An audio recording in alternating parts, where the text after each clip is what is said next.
জয়, খোদা যেন সমস্ত সৌন্দর্য তিল তিল করে ওর মাঝে দিয়ে পাঠিয়েছেন।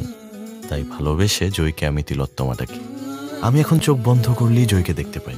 হ্যালো এভরিওয়ান, এখন কথা বলবো জায়েদ প্রীতম পরিচালিত তিলোত্তমা নাটকটি নিয়ে। তিলোত্তমা নামের এই নাটকটিতে একটি বিষ্ণু প্রেমের গল্পকেই তুলে আনা হয়েছে। প্রেমের শুরুটা খুব ভালো হলো, কিংবা মিষ্টি প্রেমের গল্প দেখছি বলে মনে হলো, কিন্তু পরবর্তীতে সেটা বিষণ্ণতার রূপ নেয়।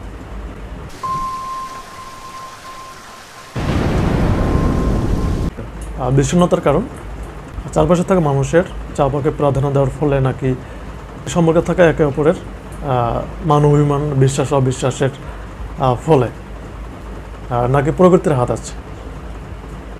এসব প্রশ্নের উত্তর জানতে হলে অবশ্যই আপনাকে নাটকটি দেখতে হবে, পুরোপুরি নাটকটি দেখতে হবে।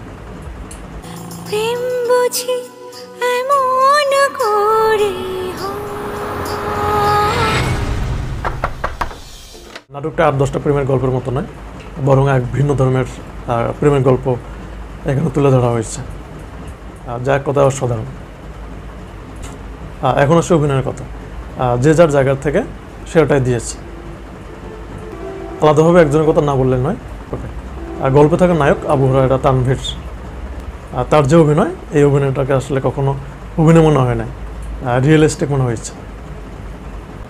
বিশেষ করে তাকে যখন ইঞ্জেকশন দেওয়া হয় তখনকার যে এক্সপ্রেশন।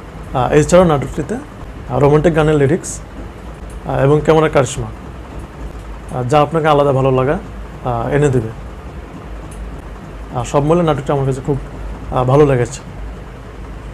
আর নাটকটি সম্পর্কে আমার মতামত, আপনি চাইলে আপনার মতামত কমেন্ট করে জানাতে পারেন।